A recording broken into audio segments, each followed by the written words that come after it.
Hello students, this is Abhishek Verma and welcome to our channel विद्या स्थली वाले sir.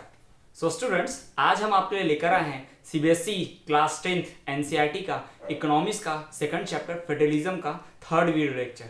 जी हाँ, इसके पहले हम अपने 2 वीडियो लेक्चर ला चुके हैं फेडरलिज्म चैप्टर के, और आज हम थर्ड वीडियो लेक्चर में बात करेंगे कि कैसे सेंट्रल गवर्नमेंट और स्टेट गवर्नमेंट के बीच की पावर डिफ्रेंशिएट होती है। और तो हम बात करें कि India as a federal country कैसे परफॉर्म करती है, कैसे वर्क करती है। साथ ही साथ इसमें हम बात करेंगे जम्मू कश्मीर की, जिसे स्पेशल स्टेटस प्राप्त था पहले, और जो अभी इसी साल इस गवर्नमेंट ने, हमारी गवर्नमेंट ने लास्ट ईयर 2019 में जो रनिंग गवर्नमेंट है, उन्होंने उस स्पेशल स्टेटस को खत्म कर दिया जम्मू कश्मीर से। तो इन सब के बारे में हम आज डिस्कस करने वाले हैं। तो आज का वीडियो बहुत ही ज्यादा अमेजिंग और इंटरेस्टिंग रहने वाला है। वीडियो के एंड तक बने रहिए। तो चलिए बिना किसी देरी के आज के इस अमेजिंग वीडियो को शुरू करते हैं। सो स्टूडेंट्स, अब हम जो टॉपिक पढ़ने जा रहे हैं उसका नाम है India as a federal country. कि इंडिया जो फेडरल कंट्री का हिस्ट्री रहा, मतलब इंडिया फेडरल कंट्री शुरुआत से थी या नहीं थी, या फेडरल कंट्री की तरफ परफॉर्म करती है नहीं करती है, और जो भी प्रोविजंस है फेडरल कंट्री होने के लिए क्या वो फॉलो करती है इंडिया, या इंडिया में फेडरलिज्म परफॉर्म कैसे होता है, कौन से लॉ की वजह से हमारे कॉन्स्टिट्यूशन में लिखा हुआ है ऐसा लॉ जिससे फेडरलिज्म परफॉर्म हो रहा है, ये सारी चीजें हम बात करने वाले हैं। तो चलिए हम शुरू करते हैं India as a federal country. तो India as a federal country पढ़ाने से पहले मैं आपको थोड़ा सा हिस्ट्री में लेकर जाऊं कि इंडिया का जो सिस्टम ऑफ गवर्नमेंट शुरू हुआ। जैसा कि हम जानते हैं कि इंडिया 1947 में इंडिपेंडेंट हुआ, और जब तक हमारा कॉन्स्टिट्यूशन नहीं बन गया, यानी कि 26 जनवरी 1950 को हमारा कॉन्स्टिट्यूशन क्या हुआ, लागू हुआ, ये हम जानते हैं। तो उस दिन से इंडिया रिपब्लिक बना। तो 26 जनवरी 1950 से इंडियन कॉन्स्टिट्यूशन के हिसाब से रूल चलने लग गया। लेकिन उसके पहले क्या, यानी 47 से लेकर 48, 1949, 1950, 26 जनवरी के पहले, यानी उस वक्त किस हिसाब से रूल चलता था? तो उस वक्त रूल जो चलता था वो ब्रिटिश इंडिया एक्ट 1935 के हिसाब से चलता था। जी हाँ, हम आज़ाद होने के बाद भी ब्रिटिशर का कॉन्स्टिट्यूशन फॉलो करते रहे। जब तक हमारा खुद का कॉन्स्टिट्यूशन बन नहीं गया द इंडियन कॉन्स्टिट्यूशन, तब तक हमने क्या फॉलो किया है, ब्रिटिशर्स के द्वारा बनाया गया 1935 में जो कॉन्स्टिट्यूशन था, जिसे इंडिया एक्ट 1935 कहा गया था, उसे हम फॉलो करते थे और उसी हिसाब से रूल चलता था। फिर उसके बाद 1946 से ही शुरुआत हो गई थी इंडियन कॉन्स्टिट्यूशन बनने की, और फाइनली 26 नवंबर 1949 को बन के रेडी हुआ, और आगे चलकर उसे 26 जनवरी 1950 यानी कि 26 जनवरी 1950 को हमारे कॉन्स्टिट्यूशन को लागू कर दिया। तो ये हमारे कॉन्स्टिट्यूशन के बारे में फैक्ट है। कॉन्स्टिट्यूशन बन गया था 26 नवंबर 1949 को ही, लेकिन फिर भी उसको लागू किया गया कब, 26 जनवरी 1950, 26 जनवरी 1950 को ही। ठीक है, तो ये हम बात जानते हैं। फिर हम अगर देखें इंडिया की हिस्ट्री, तो इंडिया जब आज़ाद हुआ तब इंडिया का मैप जो हम आज देखते हैं कि जम्मू कश्मीर इंडिया में है, गोवा इंडिया में है, आंध्र प्रदेश हैदराबाद इंडिया में है, भोपाल इंडिया में, ये सब जो हम स्टेट देख रहे हैं ना, पूरा एरिया, वो इस तरह से नहीं था। इंडिया के जो स्टेट्स थे वो कई भागों में बटे हुए थे। इंडिया उस वक्त कई प्रिंसली स्टेट्स में बटा हुआ था। इंडिया कंट्री तो थी हमारे पास, लेकिन वो कई प्रिंसली स्टेट्स में बना हुआ था। प्रिंसली स्टेट्स का मतलब जिसपे राजा लोग रूल करते थे, शासक वो अलग देश की तरह था। ठीक, जब ब्रिटिशर्स ने आज़ादी दी तो ये शर्त रखी गई थी कि जो भी प्रिंसली स्टेट्स है वो इंडिया के साथ मर्ज होना चाहते हैं तो इंडिया के साथ मर्ज हो जाएं, या फिर वो पाकिस्तान के साथ मर्ज होना चाहते हैं तो पाकिस्तान के साथ मर्ज हो जाएं। ऐसी शर्त रखी गई थी। और कुछ लोग जो इंडिपेंडेंट रहना चाहते हैं वो इंडिपेंडेंट भी रह सकते हैं। तो बहुत से राजा वो क्या रहे, इंडिपेंडेंट रहे। बहुत सारे प्रिंसली स्टेट्स रहे वो जो क्या रहे, खुद इंडिपेंडेंट रहना चाहते थे, ना इंडिया के साथ मर्ज होना चाहते थे ना पाकिस्तान के साथ। ऐसे ही स्टेट में से एक है जम्मू कश्मीर, है ना, वो भी था उस वक्त प्रिंसली स्टेट जो मर्ज होना नहीं चाहता था। उसके राजा थे उस वक्त हरि सिंह। तो जम्मू कश्मीर की स्टोरी को हम बाद में डिस्कस करेंगे। पहले हम बात कर लेते हैं कि इंडिया का फेडरलिज्म का बैकग्राउंड क्या था। इंडिया शुरुआत से ही फेडरेशन ऑफ स्टेट्स नहीं था, यानी इस तरह से 28 स्टेट जो अभी इस वक्त हमारे पास प्रेजेंट है वो इस तरह से नहीं थे इंडिया में, है ना। इंडिया होल्डिंग टुगेदर वाला नहीं था। ठीक, कैसे हुआ करता था कि इंडिया बहुत सारे पार्ट में बटा हुआ था।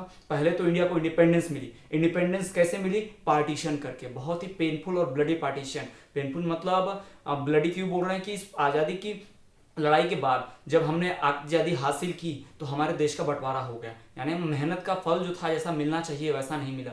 बहुत कोई आज़ादी की खुशी मनाता, उससे पहले ही क्या हो गया, मार काट, जगह जगह हिंदू मुस्लिम कम्युनल रियॉट्स होने लग गए ना। जब 2 देश 2 नेशन थ्योरी डिसाइड की गई थी जवाहरलाल नेहरू, महात्मा गांधी और मोहम्मद अली जिन्ना के द्वारा, कि इंडिया जो है 2 भागों में बांट दिया जाएगा, पाकिस्तान और और इंडिया, ठीक, 2 कंट्री में। तो जो भी पाकिस्तान जाना चाहता है वो पाकिस्तान जा सकता है, जो इंडिया रहना चाहता है वो इंडिया में रहना जा सकता है ना। तो इस तरह की बातें डिसाइड की गई थी, जिसकी वजह से बहुत सारे कम्युनल रिवॉर्ड्स हुए, बहुत सारे हिंदू, मुस्लिम, सिख सभी कम्युनिटी के लोग मारे गए, बहुत सारा खून बहा। तो इसलिए कहा जाता है कि वो बहुत ही पेनफुल और ब्लडी पार्टीशन था, है ना। और उस पार्टीशन की वजह से आज तक इंडिया और पाकिस्तान के बीच प्रॉब्लम चली आ रही है, ये आप जानते हैं, है ना। तो इसने बहुत सारी लाइफ्स का नुकसान किया और बहुत सारी लाइफ्स का कॉस्ट हुआ। तो वही हम बात करने वाले हैं कि इंडिया के फेडरल कंट्री थे, हम किस रूप में देखते हैं इंडिया को। तो इंडिया इमर्ज हुआ इंडिपेंडेंट नेशन, एक आजाद देश के रूप में उभरा भारत। लेकिन कैसे उभरा, तो एक बहुत ही पेनफुल और ब्लडी पार्टीशन, बहुत ही दर्द भरा खूनी बंटवारा हुआ, जिसके बाद भारत एक स्वतंत्र देश के रूप में उभर कर सामने आया। पूरे वर्ल्ड के सामने India as a independent nation emerge हुआ। लेकिन उसकी कीमत चुकानी पड़ी। कैसी कीमत, हमने बहुत दर्द सहा और बहुत खून बहा हमारे इंडियन लोगों का, ठीक। दूसरी बात ये कि several princely states become part of nation.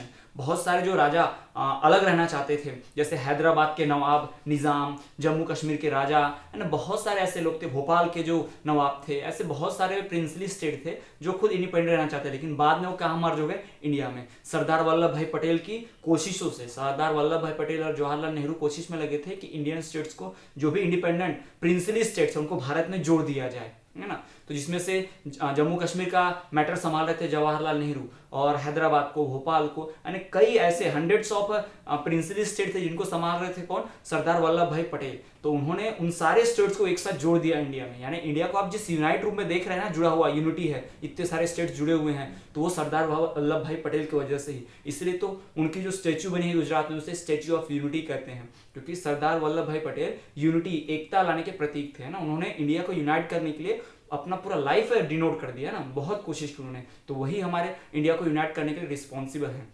लेकिन अनफॉर्चुनेटली हमारे हिस्ट्री में उनके बारे में ज़्यादा लिखा नहीं गया, उन्हें सही जो वैल्यू मिलनी चाहिए थी वो दी नहीं गई दूसरी गवर्नमेंट के द्वारा।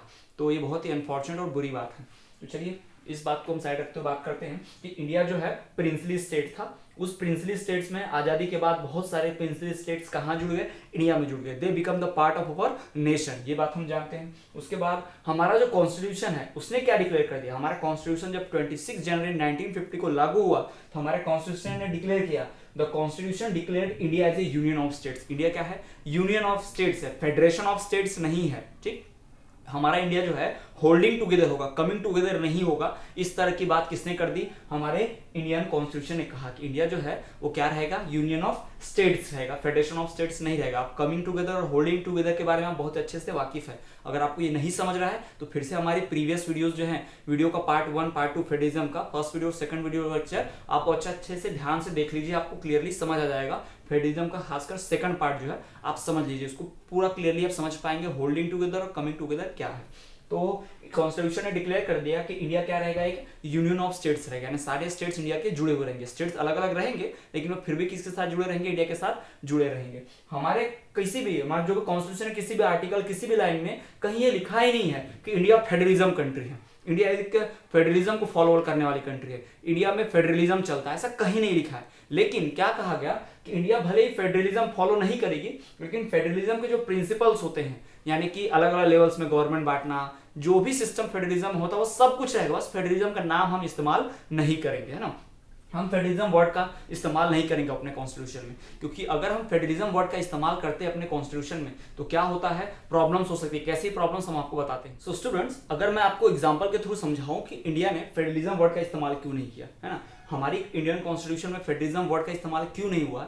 भले वो फेडरलिज्म के प्रिंसिपल पे वर्क करता है, सारी बातें मानता है फेडरलिज्म की, लेकिन फिर भी एग्जैक्ट जो वर्ड है फेडरलिज्म वो कहीं इस्तेमाल नहीं करते हैं। ऐसा क्यों होता है, तो देखिए हुआ क्या, एग्जांपल बताते हैं हमको। जैसे कि यूएसए कंट्री है ना, यूनाइटेड स्टेट्स ऑफ अमेरिका, वहाँ पूरी तरह से एग्जैक्ट फेडरलिज्म चलता है, उनके कॉन्स्टिट्यूशन में फेडरलिज्म वर्ड लिखा भी हुआ है, वो लोग फेडरलिज्म को फॉलो करते हैं। तो उसमें क्या होता है, 2 लेवल में पावर बटी होती है, एक स्टेट लेवल पे और एक सेंट्रल लेवल पे, है ना। और उसमें क्या होता है, इलेक्शंस होते हैं, उसमें जो भी इलेक्शन होता है, जैसे हमारे प्राइम मिनिस्टर के पास सबसे ज्यादा पावर होती है, प्रेसिडेंट के पास बिल्कुल पावर नहीं होती, वहां अपोजिट होता है। फेडरलिज्म में क्या होता है, सारी पावर प्रेसिडेंट के पास होती है, प्राइम मिनिस्टर के पास बस नाम मात्र की पावर होती है। और प्रेसिडेंट जो है बिना पार्लियामेंट से पूछे खुद डिसीजन ले सकता है फेडरलिज्म में। फेडरलिज्म वाले सिस्टम में क्या होता है कि पार्लियामेंट जो प्रेसिडेंट होगा वो जो चाहे वो फैसले लेगा बिना किसी को बताए, बस उसके फैसले लागू हो ही जाते हैं डायरेक्ट। उसने बोला कि किसी को अरेस्ट करना है, गोली मारनी है, जेल में डालना है, किसी देश पर अटैक करना है डायरेक्ट, तो अटैक कर दिया जाएगा। जो प्रेसिडेंट बोल देगा वो हो ही जाएगा। लेकिन हमारे यहाँ ऐसा नहीं होता। हमारे यहाँ क्या होता है, एक व्यक्ति के हाथ में पावर नहीं है, 1% के पास नहीं। हमारा प्राइम मिनिस्टर या हमारे प्रेसिडेंट बोले कि उस देश पे अटैक करना है तो नहीं होगा। पहले क्या किया जाएगा, पार्लियामेंट में उस बात पे चर्चा की जाएगी। जितने भी हमारे काउंसिल ऑफ मिनिस्टर्स हैं उनसे बातें की जाएगी ना। 9th क्लास में अब काउंसिल ऑफ मिनिस्टर है ना, कैबिनेट मिनिस्टर की आप बात कर चुके हैं, उसमें हम समझ चुके क्या होते हैं। तो काउंसिल ऑफ मिनिस्टर अगर सारे मिलकर बोलेंगे कि अटैक करना है किसी कंट्री पे, अगर मेजॉरिटी लोग बोलते हैं, 25 काउंसिल मिनिस्टर है जिसमें से 15 लोग बोलते हैं कि अटैक करना चाहिए और 10 लोग बोलते हैं कि नहीं करना चाहिए, तो बात मान ली जाएगी कि अटैक करना चाहिए मेजॉरिटी की। यानी किसी एक पर्सन के हाथ में पावर नहीं है हमारे कंट्री में। ये फायदा है कि हमने फेडरलिज्म वर्ड का इस्तेमाल नहीं किया इसलिए। जबकि अगर हम फेडरलिज्म का इस्तेमाल करते तो हमें भी यूएसए जैसा बिल्कुल सिस्टम करना होता, हमें भी अपने प्रेसिडेंट को पूरी पावर देनी होती और प्रेसिडेंट जो चाहे वो कर सकता था। देखिए चांसेस क्या होते हैं, एक पर्सन कई बार गलत डिसीजन ले सकता है, एक व्यक्ति हो सकता है गलत सोच ले, उसका सोचने का तरीका गलत हो, लेकिन जब मेजॉरिटी नंबर रहेंगे 20-25 लोग डिसीजन ले रहे हैं तो गलत होने के चांसेस कम हो जाते हैं बिल्कुल, है ना। गलत करने से एक दूसरे को रोका भी जाता है उसमें। तो इस तरह से फायदा मिलता है फेडरलिज्म को नहीं फॉलो करने का, डायरेक्ट फेडरलिज्म के पूरे फंक्शंस को फॉलो नहीं करने का फायदा मिलता है हमारे कंट्री को। तो इसलिए इंडिया फेडरलिज्म के प्रिंसिपल पे बेस्ड है। प्रिंसिपल कहता है कि एक लेवल से ज्यादा गवर्नमेंट होनी चाहिए, है भाई हमारे यहाँ। उसमें क्या कहता है फेडरलिज्म की हर लेवल की अपनी खुद की गवर्नमेंट होनी चाहिए, अपनी खुद की जुडिशियरी, टैक्सेशन, लेजिस्लेशन होना चाहिए, हमारे यहाँ है भाई। फेडरलिज्म इस सारे जो रूल्स रेगुलेशन कहता है वो सब हम फॉलो करते हैं, सारे प्रिंसिपल्स फेडरलिज्म के हम फॉलो करते हैं।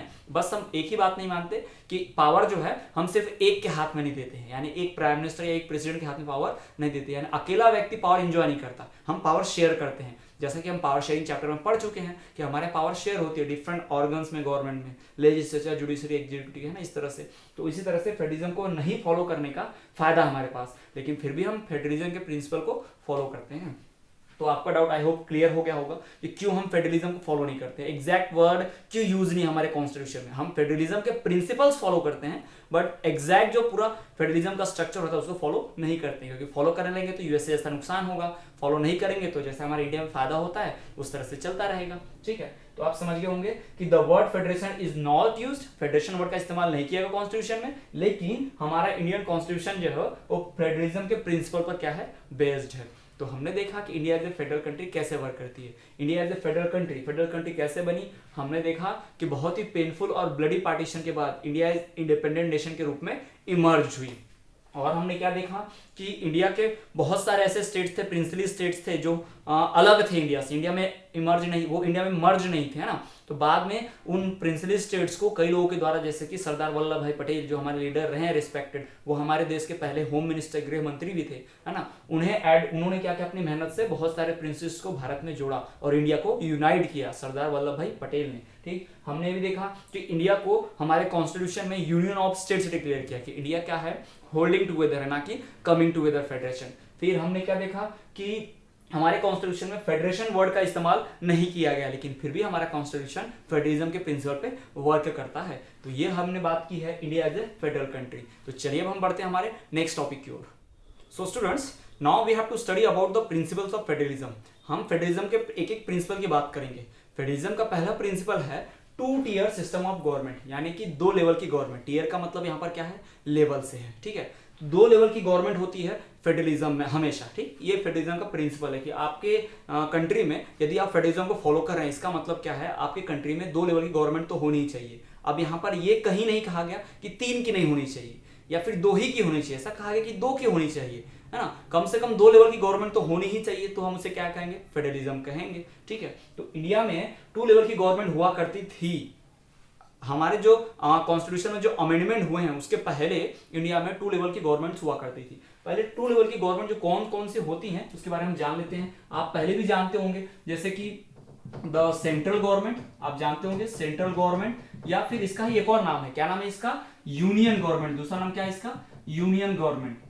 ये है पहले लेवल की गवर्नमेंट, ये पूरी कंट्री के लिए होती है। This government is for the whole country, है ना, ये पूरे देश के लिए होती है, पूरे देश के फंक्शन को रन करती है, एडमिनिस्ट्रेट करती है। दूसरी जो गवर्नमेंट होती है वो कौन सी होती है, स्टेट गवर्नमेंट, जो एक एक राज्य को संभालती है। किसको संभालती है, पूरे राज्यों को संभालती है। जितने भी स्टेट्स होंगे उनके सेपरेट गवर्नमेंट होगी, जिसे हम क्या कहेंगे, स्टेट गवर्नमेंट कहेंगे। तो 2 टियर ऑफ सिस्टम गवर्नमेंट होता है किसमें, फेडरलिज्म में होता है। कौन से 2 tier of system government, central government या फिर इसी का नाम है यूनियन गवर्नमेंट, और दूसरा state government. Central government, union government पूरे देश के लिए for the whole country, and state government for the whole state. तो इनिशियली जब कॉन्स्टिट्यूशन हमारा बना था, यानी ओरिजिनली कॉन्स्टिट्यूशन में, जो ओरिजिनल हमारा कॉन्स्टिट्यूशन था, जो बाबा साहब अम्बेडकर जी ने उसको राइट किया था, ड्राफ्ट किया था, उसमें हमने लिखा था कि हमारे देश में 2 ही लेवल की गवर्नमेंट थी, सेंट्रल गवर्नमेंट और स्टेट गवर्नमेंट। लोकल लेवल की गवर्नमेंट जिसे हम आप जानते हैं पंचायती राज के सिस्टम से, ये गवर्नमेंट बिल्कुल नहीं थी, इस तरह कोई सिस्टम नहीं था, यानी पूरी स्टेट गवर्नमेंट संभालती थी और हमारे देश को सेंट्रल गवर्नमेंट ही संभालती थी, ठीक है। तो फिर उसके बाद क्या हुआ, थर्ड लेवल की गवर्नमेंट भी लाई। 1992 में क्या किया गया, हमारे कॉन्स्टिट्यूशन को अमेंड किया गया और फिर एक थर्ड लेवल की गवर्नमेंट जिसे हम कहते हैं पंचायती राज, या फिर थर्ड लेवल ऑफ गवर्नमेंट, या फिर लोकल गवर्नमेंट, 3 नाम है उसके ना, पंचायती राज, लोकल गवर्नमेंट या फिर third tier system of government, 3 level of government, third level of government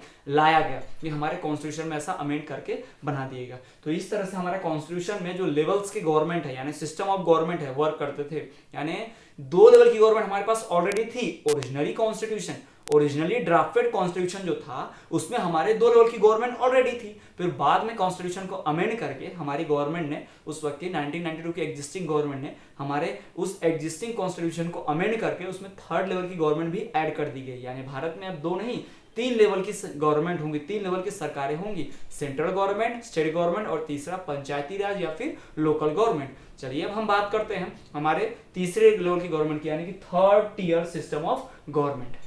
so students, चलिए हम बात करते हैं थर्ड लेवल ऑफ गवर्नमेंट, यानी कि 3 टियर सिस्टम ऑफ गवर्नमेंट। यानी कि फेडरलिज्म में जो 2 लेवल की गवर्नमेंट होती है, उसके अलावा जो तीसरा लेवल का गवर्नमेंट ऐड किया गया कॉन्स्टिट्यूशन में, कि फेडरलिज्म जो होगा वो 3 लेवल की गवर्नमेंट जैसा होगा, तो उसकी हम बात करते हैं। हमारे कॉन्स्टिट्यूशन में इनिशियली तो 2 ही लेवल की गवर्नमेंट थी, इसकी बात हम कर चुके हैं। उसके बाद 1992 में हमारे कॉन्स्टिट्यूशन को अमेंड किया गया और क्या किया गया, इसमें एक न्यू लेवल ऑफ गवर्नमेंट जिसे हम थर्ड लेवल ऑफ गवर्नमेंट या फिर पंचायत या म्युनिसिपैलिटीज के नाम से भी जानते हैं, जिसे पंचायती राज सिस्टम भी कहते हैं, वो ऐड किया गया हमारी गवर्नमेंट के द्वारा। ठीक, a third tier of federalism, a third tier of federalism was added later in the form of panchayat and municipalities. ठीक है, a third tier of federalism was added, ये थर्ड लेवल की जो गवर्नमेंट है उसे ऐड किया गया बाद में, लेटर बोला गया ना, बाद में, in the form of panchayat और म्युनिसिपैलिटीज। यहाँ पर एक ऑब्जेक्टिव बनता है, फिर 1 वर्ड का क्वेश्चन बनता है ना। तो 1 वर्ड का क्वेश्चन कैसा बन सकता है कि कौन से लेवल की गवर्नमेंट ऐड की गई थी और किस फॉर्म में। तो थर्ड लेवल की गवर्नमेंट ऐड की गई थी हमारे कॉन्स्टिट्यूशन में, और किस फॉर्म में, in the form of panchayats and municipalities. और पूछ दिया आपको उसका अदर नेम क्या है, its other name is panchayati raj system या फिर लोकल गवर्नमेंट। ये आपको ध्यान रखना है, 2 क्वेश्चन यहाँ पर बनते हैं 1 वर्ड वाले। पहला ये कि किस फॉर्म में ऐड किया गया है थर्ड लेवल की गवर्नमेंट को, पंचायत या फिर म्युनिसिपैलिटीज में, और उसका दूसरा नाम क्या है, पंचायती राज सिस्टम या फिर लोकल गवर्नमेंट। ये आपको ध्यान रखना है। जो 3-4 लेवल की गवर्नमेंट बना गई, जैसे अब 3 लेवल की गवर्नमेंट है, तो तीनों को पावर भी तो अलग होनी चाहिए। अगर तीनों की पावर अलग नहीं होगी तो बहुत कंफ्यूजन होगा, एक दूसरे के काम में दोनों इंटरफेयर करेंगी, एक दूसरे को वर्क भी नहीं करने देगी, है ना।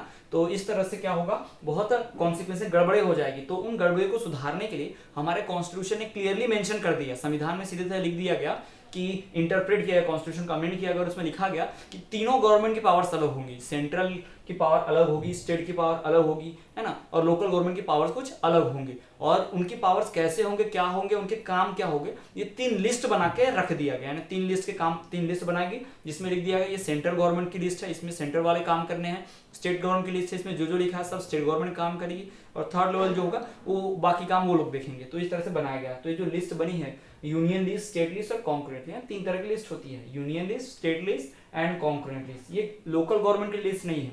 कॉन्करेंट गवर्नमेंट लिस्ट का मतलब ये होता है इसमें वो सब्जेक्ट्स आएंगे, वो काम आएंगे जो दोनों में से किसी एक को करने होते हैं।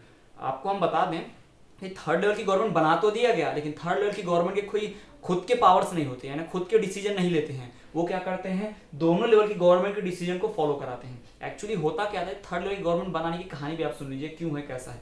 तो एक्चुअली होता क्या था, अगर आपके स्टेट में कोई प्रॉब्लम है तो आप चीफ मिनिस्टर के पास पहुंच जाते हैं। आपके गांव में कोई प्रॉब्लम है, आपके विलेज में मान लीजिए रोड की सफाई नहीं हो रही, नाली की सफाई नहीं हो रही, तो आप डायरेक्ट चीफ मिनिस्टर से मिलने नहीं जा सकते। आप अपने गांव से 500 किलोमीटर ट्रैवल करके आप अपने स्टेट में जाएंगे, अपने स्टेट के सेंटर में, अपने विधानसभा में, लेजिस्लेटिव असेंबली में और मिनिस्टर से मिलेंगे। तो ये पॉसिबल नहीं था, और इतने सारे विलेजेस को हैंडल कर पाना एक स्टेट के लिए भी बहुत मुश्किल वाला काम होता था, और जो भी डिसीजन लिए जाते बहुत लेट लिए जाते थे। तो क्या हुआ स्टेट गवर्नमेंट ने अपनी हेल्प के लिए क्या किया गया, सेंट्रल गवर्नमेंट से कुछ पावर ली गई और स्टेट गवर्नमेंट से कुछ पावर ली गई और किसको दे दी गई, हमारे थर्ड लेवल की गवर्नमेंट को। इसे डिसेंट्रलाइजेशन बोलते हैं। सारी पावर सेंटर के पास होती थी और स्टेट के पास होती थी। अब स्टेट से भी पावर ले ली, सेंटर से भी पावर ले ली, अब किसको दे दी, लोकल गवर्नमेंट को। लोकल गवर्नमेंट के अपने खुद के पावर ज्यादा नहीं होते। लोकल गवर्नमेंट का काम क्या है कि ऊपर से जो ऑर्डर आया है, यानी कि सेंट्रल गवर्नमेंट ने जो ऑर्डर दिया उसको फॉलो करो अपने पूरे एरिया में, गांव में, है ना, पूरे इलाके में, और स्टेट गवर्नमेंट ने जो ऑर्डर दिया उसे फॉलो करो अपने गांव में, पूरे इलाके में। यानी कि लोकल गवर्नमेंट का काम क्या होता है, एडमिनिस्ट्रेशन संभालना, वो एडमिनिस्ट्रेशन जिसका ऑर्डर किससे मिला है उन्हें, अपर वाली गवर्नमेंट से, यानी कि स्टेट लेवल की गवर्नमेंट या फिर सेंट्रल लेवल की गवर्नमेंट से। ठीक है, तो इसलिए थर्ड लेवल गवर्नमेंट बनाई गई थी। तो इनकी कोई लिस्ट नहीं होती, इनके वही काम है जो अपर लिस्ट वाले बोलेंगे, यानी ये दो लिस्ट में जो काम है वही काम किसके हैं, लोकल गवर्नमेंट के हैं, क्योंकि वो अपना खुद का डिसीजन नहीं लेता। लोकल गवर्नमेंट किसके डिसीजन लेता है, वो लिए गए डिसीजन को फॉलो कराता है। यूनियन गवर्नमेंट ने जो लिया होगा डिसीजन वो फॉलो करेंगे, सेंट्रल गवर्नमेंट या स्टेट गवर्नमेंट ने जो दिया होगा वही फॉलो करेंगे। ठीक है, तो उसका खुद का लिस्ट नहीं होता। तो यहाँ पे जो कॉन्करेंट लिस्ट है वो लोकल गवर्नमेंट का लिस्ट नहीं है। इसमें लोकल गवर्नमेंट के काम नहीं लिखे, इसमें वो काम लिखे हैं जो या तो यूनियन भी कर सकता है तो स्टेट भी कर सकता है, दोनों मिलके कर सकते हैं उस तरह के काम को, है ना। जैसे मान लीजिए कहीं पर हाईवे बन रहा है, तो अब आधा रोड तो सेंट्रल गवर्नमेंट बनाएगा, एक स्टेट से दूसरे स्टेट में जाना है, नेशनल हाईवे है, तो एक स्टेट से दूसरे स्टेट में जाना है। तो ऐसा तो नहीं होगा कि एक स्टेट ने हाईवे को अच्छा बना दिया, दूसरे स्टेट ने हाईवे को ऐड ही नहीं किया ना, अच्छा बनाएंगे आगे, बॉर्डर के बाद रोड पूरा खराब है। तो इस तरह से चीजें नहीं होनी चाहिए, दोनों को मिलकर सही तरीके से काम करने चाहिए, एक दूसरे की बॉन्डिंग अच्छी होनी चाहिए। अक्सर आपने बॉर्डर पर देखा होगा, आप यहाँ महाराष्ट्र बॉर्डर को देख लीजिए, जिस तरह प्रकार के रोड आपके इधर एमपी में आपको मिल रहे हैं उसी प्रकार के कुछ रोड्स आपको नागपुर वाला हाईवे रोड भी आपको मिल जाएगा उसी तरह। क्यों? क्योंकि वो नेशनल हाईवे, उसको कॉन्क्रीट लिस्ट में रखा गया था इस तरह की चीज को, दोनों मिलकर उस पर वर्क करते हैं, दोनों मिलकर बनाते हैं उसको, है ना। तो इसी के लिए तीसरे लेवल की गवर्नमेंट लाई गई थी। तो यहाँ पर क्लियर है कि जो थर्ड लेवल की गवर्नमेंट है वो हमारे कॉन्स्टिट्यूशन में ओरिजिनली नहीं थी, वो बाद में हमारे गवर्नमेंट के द्वारा कॉन्स्टिट्यूशन को अमेंड करके ऐड की गई, जिसे क्या कहते हैं हम, पंचायत या फिर म्युनिसिपालिटी। उसका अदर नेम क्या है, पंचायती राज सिस्टम और लोकल गवर्नमेंट। और तो और ये जो भी गवर्नमेंट बनाई गई थी थर्ड लेवल की, इन सभी गवर्नमेंट की, थर्ड लेवल की नहीं बाकी फर्स्ट लेवल की और सेकंड लेवल, यानी कि सेंट्रल गवर्नमेंट और स्टेट गवर्नमेंट, और इन सभी के काम जो है एक लिस्ट के फॉर्म में लिख देंगे कि इनके काम के कौन कौन से विषय होंगे, ये इस टॉपिक पे काम करेंगे। जैसे मान लीजिए हेल्थ के ऊपर लॉ बनाना है तो सिर्फ सेंट्रल गवर्नमेंट बनाएगी, यूनियन के लिस्ट में वो लिखा हो, यूनियन लिस्ट में लिखा है कि हेल्थ से रिलेटेड काम सिर्फ यूनियन गवर्नमेंट करेगी, एजुकेशन से रिलेटेड काम स्टेट गवर्नमेंट अपना अपना कर सकती है। तो आप देखते हैं स्टेट बोर्ड के अपने खुद के स्कूल्स होते हैं, है ना, तो अपने हिसाब से अपना एजुकेशन चलाते हैं। और कॉन्करेंट जिसमें ऐसे काम होंगे जो दोनों कर सकते हैं, स्टेट लेवल भी कर सकती है और गवर्नमेंट हमारी सेंट्रल गवर्नमेंट भी उसको कर सकती है, जिसकी मर्जी हो दोनों कर सकते हैं या दोनों मिलके करेंगे, ऐसा भी हो सकता है। तो इस तरह से इनके काम बांटे गए थे, ये थर्ड लेवल का गवर्नमेंट है। तो चलिए हम पढ़ते हैं, हमारा आगे को इसी को कंटिन्यू करते हैं कि थर्ड लेवल गवर्नमेंट जो है वर्क कैसे करते हैं और इन तीनों लिस्ट में कौन कौन से सब्जेक्ट होते हैं, किस प्रकार से होते हैं और कैसे वर्क किया जाता है। So students, let us take a look about the subjects written in union list, state list and concurrent list. जी हाँ, हम एक नजर डालेंगे कि इन तीनों लिस्ट में क्या लिखा हुआ है, यानी इन तीनों लिस्ट में किसके कौन से काम लिखे हुए हैं। तो हमारे पास तीन लिस्ट है, यूनियन लिस्ट जिसको करने वाले, जिसमें लिखे हुए सारे सब्जेक्ट सारे काम कौन करेगी, सिर्फ यूनियन गवर्नमेंट। फिर आता है स्टेट लिस्ट जिसमें लिखे हुए सारे सब्जेक्ट सारे कामों कौन करेगा, सिर्फ और सिर्फ स्टेट गवर्नमेंट। फिर आता है कॉन्करेंट लिस्ट जिसमें लिखे हुए सारे सब्जेक्ट्स पर कोई भी लॉ बना सकता है, चाहे तो यूनियन गवर्नमेंट भी चाहे तो स्टेट लिस्ट भी। याद रखिएगा उसका थर्ड लेवल की गवर्नमेंट है, लोकल गवर्नमेंट से कोई लेना देना नहीं है। लोकल गवर्नमेंट किसी भी टॉपिक पे लॉज नहीं बनाती, वो सिर्फ स्टेट और सेंटर के द्वारा बनाए गए लॉज को रेगुलेट करवाती है, फॉलो करवाती है, उसका काम लॉ बनाना नहीं है। तो चलिए हम देखते हैं यूनियन लिस्ट के बारे में। यूनियन लिस्ट में कौन से सब्जेक्ट होते हैं, सब्जेक्ट्स ऑफ नेशनल इंपॉर्टेंस, जो पूरे देश के लिए बहुत महत्वपूर्ण है, राष्ट्रीय के लिए बहुत महत्वपूर्ण होते हैं, उस तरह के जो टॉपिक्स होते हैं, जैसे कि डिफेंस, देश की सुरक्षा से जुड़ा, फॉरेन मैटर्स, विदेश से जुड़े हुए मामले, बैंकिंग सेक्टर का, कम्युनिकेशन, दूरसंचार, करेंसी, पैसे से रिलेटेड, है ना, मुद्रा से रिलेटेड, इस तरह के जो लॉज होंगे जो पूरे देश को अफेक्ट करते हैं ना, उस तरह के मैटर्स के ऊपर लॉ कौन बनाता है, सिर्फ और सिर्फ यूनियन लिस्ट बनाती है। ठीक, दूसरी बात देखते हैं हम स्टेट लिस्ट, यानी इस यूनियन लिस्ट में जो टॉपिक्स है जैसे कि defence, foreign matters, banking, communication, currency, यही टॉपिक किसके हैं, यूनियन गवर्नमेंट के, यूनियन गवर्नमेंट के, सेंट्रल गवर्नमेंट के ये टॉपिक्स। यानी यूनियन लिस्ट में कौन से सब्जेक्ट लिखे हैं, इस तरह के सब्जेक्ट जो नेशनल इंटरेस्ट वाले हैं, पूरे देश के भले के लिए हैं, पूरे देश के हित के लिए हैं।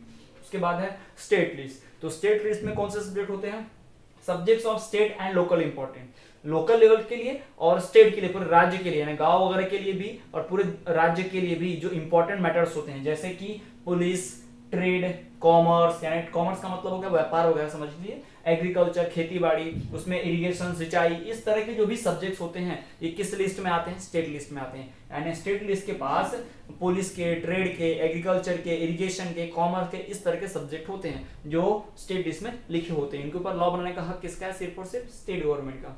फिर आता है कॉन्करेंट लिस्ट। कॉन्करेंट का मतलब क्या होता है, दोनों का जुड़ा, कॉन्करेंट यानी जुड़ा हुआ, मर्ज, यानी इसमें जो सब्जेक्ट आते हैं, जो सब्जेक्ट इसमें बच गए ना, इन दोनों में नहीं आए, वो कॉन्करेंट लिस्ट में डाल दिया था। एक और सब्जेक्ट होता है एक्चुअली, एक और लिस्ट होती है जिससे रेसिडुअरी लिस्ट भी बोलते हैं। अगर तीनों में नहीं आया ना तो उसको चौथे लिस्ट में, रेसिडुअरी लिस्ट में डाल दिया जाता है। वो आपको फिलहाल सिलेबस में पढ़ाया नहीं जाता है, हायर लेवल की क्लासेस में बताया जाता है। इन तीन लिस्ट के अलावा एक और लिस्ट होती है जिसे रेसिडुअरी लिस्ट भी कहते हैं, यानी कि रेसिडुअरी सब्जेक्ट्स होते हैं, यानी इन तीनों में नहीं आने वाले सब्जेक्ट जो बच गए ना वो चौथे होंगे, जिसको कोई भी फॉलो कर सकते हो। बिल्कुल कॉन्करेंट की तरह ही है, अलग से नहीं गिना जाता उसको, फिर भी पढ़ाया जाता है। तो कॉन्करेंट लिस्ट में कौन से सब्जेक्ट आते हैं, सब्जेक्ट जैसे कि कॉमन इंटरेस्ट, सबकी भलाई के हो, लोकल के लिए भी और सभी के लिए भी, और द स्टेट यूनियन सभी के लिए हो ना, उनकी भलाई के, जैसे कि एजुकेशन, शिक्षा, फॉरेस्ट, जंगलों से संबंधित, ट्रेड, कॉमर्स, मैरिज, है ना, सक्सेशन, एडॉप्टेशन, यानी किसी को गोद लेना, किसी को अपना वारिस घोषित करना, अपनी जायदाद किसी के, ये सब चीजें जो होती है ना, ये सब कौन आता है, कॉन्करेंट लिस्ट में आता है। इसके मैटर कोई भी संभाल सकता है,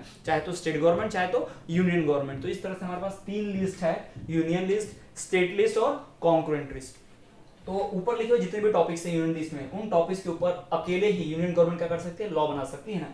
union government alone can make laws on the subjects related to above topics. इन सभी टॉपिक्स पे, चाहे वो डिफेंस रिलेटेड हो, फॉरेन मैटर्स हो, बैंकिंग हो, कम्युनिकेशन हो, करेंसी हो, इनसे जुड़ा हुआ कोई भी नियम अगर बनाना हो तो अकेले ना स्टेट गवर्नमेंट की जरूरत ही नहीं पड़ेगी, लेजिस्लेटिव असेंबली की जरूरत ही नहीं है ना, कांग्रेस की किसी की जरूरत नहीं है। वो आप स्टेट, सेंट्रल गवर्नमेंट खुद के दम पर, पार्लियामेंट वाले अकेले इन टॉपिक्स पर लॉ बना सकते हैं, इनकी मंजूरी लेने की जरूरत भी नहीं है ना, खुद के ये दम पे लॉ बना सकते हैं। उसके बाद जो भी टॉपिक स्टेट लिस्ट में लिखे हुए हैं, जैसे कि police, trade, commerce, agriculture, irrigation, इन टॉपिक्स में अकेले ही स्टेट गवर्नमेंट खुद लॉ बना सकती है। इसे किसी भी सेंट्रल गवर्नमेंट की, लोकल गवर्नमेंट की आवश्यकता नहीं है, इन टॉपिक्स पे लॉ खुद ही बना सकती है। उसके बाद जो कॉन्करेंट लिस्ट में सब्जेक्ट लिखे हुए हैं, police, education, forest, trade, marriage, etcetera, succession, adaptation, इस तरह की जो भी चीजें लिखी हुई हैं कॉन्करेंट लिस्ट में, इन टॉपिक्स के ऊपर कोई भी लॉ बना सकता है, या तो स्टेट गवर्नमेंट बना सकती है या फिर यूनियन गवर्नमेंट बना सकती है, दोनों में से कोई भी इन टॉपिक्स के ऊपर लॉ बना सकता है। तो ये तो हमने बात कर दी तीनों लिस्ट की। फिर अब हम बात करेंगे कि अगर मान लीजिए किसी एक टॉपिक पर, ये जैसे मान लिया इतने टॉपिक लिखे हैं, एजुकेशन, मान लीजिए फॉरेस्ट का, एजुकेशन के ऊपर सेंट्रल गवर्नमेंट ने भी एक लॉ बनाया और स्टेट गवर्नमेंट ने भी एक लॉ बनाया, तो किसको लॉ ज्यादा मायने रखेगा, किसको लॉ बनाने की, लॉ को परमिशन मिलेगी या किसको ज्यादा वैल्यू दी जाएगी, इन सब की बातें हम करते हैं। सो स्टूडेंट्स, जैसा कि हमने देखा कि तीन तरह की लिस्ट है हमारे पास, यूनियन लिस्ट, स्टेट लिस्ट और कॉन्करेंट लिस्ट, और तीनों लिस्ट में काम है। जिसमें हमने देखा कि कॉन्करेंट लिस्ट में ऐसे सब्जेक्ट होते हैं जिनके ऊपर कोई भी वर्क कर लेता है, ठीक है। बट अगर कभी मान लीजिए ऐसा सब्जेक्ट हो जैसे कि फॉरेस्ट वाला मैटर हो या एजुकेशन वाला मैटर हो, कुछ ऐसा मैटर हो जो दोनों में से कोई भी संभालना है, लेकिन उसको सेंट्रल गवर्नमेंट भी संभालना चाहती है और स्टेट गवर्नमेंट भी संभालना चाहती है, तो आखिर फाइनल फैसला लेगा कौन, कौन उसको डिसाइड करेगा। या फिर कॉन्करेंट लिस्ट के किसी सब्जेक्ट पे स्टेट गवर्नमेंट ने भी लॉ बना दिया और सेंट्रल गवर्नमेंट ने भी लॉ बना दिया, तो किसका लॉ वैलिड रहेगा, किसके लॉ को ज्यादा वैल्यू मिलेगी, इसकी अगर बात की जाए तो देखिए क्या होगा कि if the laws conflict with each other, अगर लॉ कॉन्फ्लिक्ट करेंगे, ऐसा मैंने आपको बताया कि सेम ही टॉपिक पर दोनों ने लॉ बना दिया कॉन्करेंट लिस्ट के, तो किसके लॉ को ज्यादा मिलेगी, तो the law made by the union government will be prevail, है ना, जो लॉ यूनियन गवर्नमेंट ने बनाएगा उसको ज्यादा महत्व दिया जाएगा, वही लॉ लागू होगा। ऐसा क्यों, क्योंकि यूनियन गवर्नमेंट जो होती है वो पूरे देश के भले के लिए काम करती है, ना किसी एक राज्य के लिए, जबकि स्टेट गवर्नमेंट जो है अपने राज्य के लोगों के द्वारा चुनी है, तो वो अपने देश के लिए लॉ नहीं बना सकती, क्योंकि वो सिर्फ अपने राज्य के लोगों के द्वारा चुनी है, ना कि ऑल ओवर इंडिया कंट्री के लिए। तो सारे कंट्री पीपल ने तो नहीं चुना स्टेट गवर्नमेंट को, स्टेट गवर्नमेंट सिर्फ उनके स्टेट वालों ने चुना है, तो सिर्फ अपने स्टेट की भलाई के लिए लॉ बना सकते हैं। लेकिन सेंट्रल गवर्नमेंट को पूरे देश के लोगों ने चुना है ना, केंद्र की सरकार बनाई है, प्राइम मिनिस्टर पूरे देश का है, तो वो लोग ऐसा लॉ बनाते हैं जो पूरे देश के लिए भले का हो, ना कि सिर्फ किसी राज्य के लिए। तो इसीलिए किसके लॉ को ज्यादा वैल्यू मिलती है, सेंट्रल गवर्नमेंट की, यूनियन गवर्नमेंट के लॉ को ज्यादा वैल्यू मिलती है, उन्हें ज्यादा प्रेफरेंस दी जाती है। और क्या होता है, जो भी सब्जेक्ट बच गए हैं, जो ना सेंट्रल लिस्ट में आए, यूनियन लिस्ट में भी नहीं आए, स्टेट लिस्ट में नहीं आए, कॉन्करेंट लिस्ट में भी नहीं आए, पहले जैसे आपको बताया कि अगर तीनों लिस्ट में इनके नाम नहीं आते कुछ सब्जेक्ट्स, तो उनको क्या कहा जाता है, रेसिडुअरी सब्जेक्ट कहा जाता है। क्या कहा जाता है, रेसिडुअरी सब्जेक्ट। जैसे कि कंप्यूटर सॉफ्टवेयर, जब हमारा कॉन्स्टिट्यूशन बना 1950 में, उस वक्त ना मोबाइल था, ना साइबर क्राइम होते थे, ना कंप्यूटर वगैरह नहीं थे, तो उस तरह में आईटी सेक्टर के लॉ की जरूरत नहीं पड़ी, तो किसी ने उस लॉ के बारे में सोचा तक नहीं, बनाया भी नहीं, क्योंकि उस वक्त ये सब था ही नहीं। तो बाद में टेक्नोलॉजी आई, तो बाद में लॉ बनाए गए और उन्हें क्या कह दिया गया, रेसिडुअरी सब्जेक्ट कह दिया गया। और रेसिडुअरी सब्जेक्ट यानी बचे हुए सब्जेक्ट, और इनके ऊपर लॉ कौन बनाएगा, इनके ऊपर लॉ कौन बनाएगा, तो यूनियन गवर्नमेंट ही बनाएगी। Union government has power to legislate on the residuary subject. जी हाँ, इन रेसिडुअरी सब्जेक्ट्स पर भी लॉ कौन बनाता है, यूनियन गवर्नमेंट ही बनाती है। तो इस तरह से जो भी बचे हुए टॉपिक्स होते हैं उन्हें हम रेसिडुअरी सब्जेक्ट कहते हैं, और जिसके ऊपर लॉ कौन बनाता है, यूनियन गवर्नमेंट बनाती है। तो आपके पास जो भी डाउट था क्लियर हो गया होगा कि अगर कॉन्क्रीट लिस्ट में दोनों लॉ बनाना चाहें तो किसके लॉ को ज्यादा वैल्यू मिलेगी, सेंट्रल गवर्नमेंट के लॉ को ज्यादा वैल्यू मिलेगी, है ना, क्योंकि सेंट्रल गवर्नमेंट पूरे देश के भले का सोचते हैं, ना किसी राज्य का। इसलिए स्टेट गवर्नमेंट को इसमें हक नहीं है कि वो क्या कर सके, लॉ बना पाए। बना भी लिया, अगर सेंट्रल गवर्नमेंट को प्रॉब्लम नहीं है, मान लीजिए स्टेट गवर्नमेंट ने लॉ बनाया और सेंट्रल गवर्नमेंट को लगता है कि ठीक है कोई बात नहीं, उन्होंने लॉ बना दी है, वो लग रहा है कि पूरे देश के भले के लिए, तो सेंट्रल गवर्नमेंट अगर नहीं चाहती उसमें इंटरफेयर करना तो नहीं करेगी। लेकिन उन्हें लगता है कि नहीं इनका लॉ गलत है या हम इससे अच्छा बना सकते हैं या इंटरफेयर करना चाहिए, तो यूनियन गवर्नमेंट क्या करती है, खुद से इंटरफेयर करती है और अपना नया लॉ बनाती है। तो इस तरह से वर्क होता है। और जो सब्जेक्ट बच जाते हैं, तीनों लिस्ट में नहीं आते, उसे हम रेसिडुअरी सब्जेक्ट कहते हैं। और रेसिडुअरी सब्जेक्ट पे भी पावर किसको होती है लॉ बनाने की, हमारे यूनियन गवर्नमेंट, सेंट्रल गवर्नमेंट को ही पावर होती है। तो ये बात की हमने यूनियन लिस्ट की, जिसे हम सेंट्रल लिस्ट भी कहते हैं, स्टेट लिस्ट की और कॉन्क्रीट लिस्ट की। साथ ही साथ हमने बात कर रेसिडुअरी सब्जेक्ट्स की। तो स्टूडेंट्स, आज हमने बात की है फेडरल सिस्टम ऑफ कंट्री की। जी हाँ, कि इंडिया जो है एज ए फेडरल कंट्री कैसे वर्क करता है। साथ ही हमने 2 टियर सिस्टम ऑफ गवर्नमेंट भी देखा और 3 टियर सिस्टम ऑफ गवर्नमेंट भी पढ़ा, जिसमें हमने तीनों जो गवर्नमेंट होती है लेवल, उनके लिस्ट पढ़े कि उनके कौन से सब्जेक्ट होते हैं, कौन से काम होते हैं, जिसमें हमने यूनियन लिस्ट, जिसको सेंट्रल लिस्ट भी कहते हैं, साथ ही साथ स्टेट लिस्ट और कॉन्क्रीट लिस्ट की भी बात की। और उसके अलावा हमने रेसिडुअरी सब्जेक्ट के बारे में भी पढ़ा। तो स्टूडेंट्स, आज के वीडियो लेक्चर में इतना ही। तो ये हमारा 3rd वीडियो लेक्चर यहीं पर एंड होता है। वीडियो को लाइक कीजिए, शेयर कीजिए, और जो भी आपको डाउट्स है वो कमेंट कीजिए, और वीडियो को अपने फ्रेंड्स से शेयर कीजिए ताकि वो भी इससे नॉलेज गेन कर पाए। तो इसी तरह आप देखते रहिए विद्यास्थली वाले सर।